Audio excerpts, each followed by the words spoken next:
And I'm so happy the weather was nice today for that event. We had a couple of those fair weather clouds hanging around with us. That's still what we're continuing to track on radar and satellite, I should say, mostly over parts of southern Illinois, extended down to western Kentucky. So if you're in SEMO, you're really just seeing a lot of that nice sunshine. This is a live look in Poplar Bluff. Lots of blue skies. We've got maybe a cloud here or there, but really a nice day over in Missouri. 87 degrees, so it's also a bit warmer. Not as many clouds, all that sunshine making it to the ground. So if you're anywhere in Missouri, you're enjoying some of those warmer temperatures. 87 in Piedmont and Poplar Bluff, 85 for Fredericktown, Cape Girardeau. Then if we travel over to Harrisburg and Carmi, we're seeing those upper 70s. 77 for Carmi, 79 for Harrisburg, even Murray at 76. So just kind of depending on where you're at for today weather-wise, but everybody somewhere in those 80s for the most part. Holding on to the 80s for another hour or so once the sun sets, falling down into the 60s, and then overnight lows in the lower 60s. So pretty much where we should be for this time of year.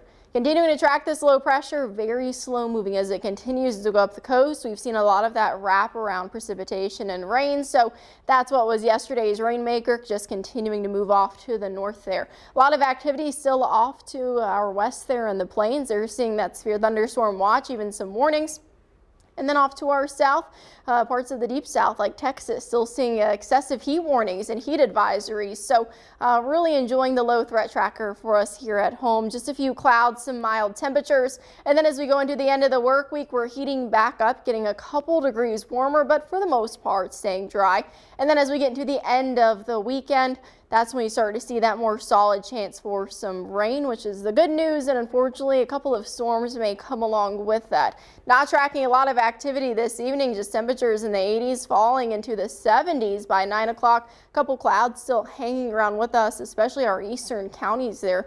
By midnight, falling into the mid 60s, and then waking up early for your commute on Friday on your way to work. We're somewhere in those upper 60s, low 70s. So a really nice start to the day. We do quickly recover. We heat back up right after lunchtime, close to 90, so surpassing today's highs for some of us. Sikeston 87, Cape Girardeau as well, and then even warmer by the heat of the day, tracking close to 90 for many of us. So a pretty warm day expected for our Friday, but still nothing compared to Saturday and Sunday as we're back up into the mid 90s. So not breaking that triple-digit record, but it's going to be pretty uncomfortable if you do have any of those outdoor plans. Chance for some isolated showers still lingering today. Most of us staying dry through Friday and Saturday.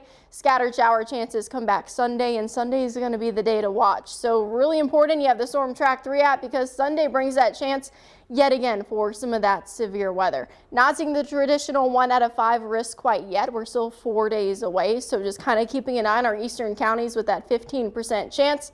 And leading up to that, we've got a lot of dry time. So Friday, temperatures in the upper 80s. We got mid 90s for the start of the weekend and to end the weekend as well. So nice and toasty for us as we get into the next work week. We're down into the upper 80s, so not very much of a cool off, and then getting back up into the 90s by the end of the week. So really a summer-like forecast. Yeah, and nice and toasty is one way to put it. Yeah, it's a nice way to put it. Really hot. Yeah. I'll go with that. Thanks, Katie. Thanks.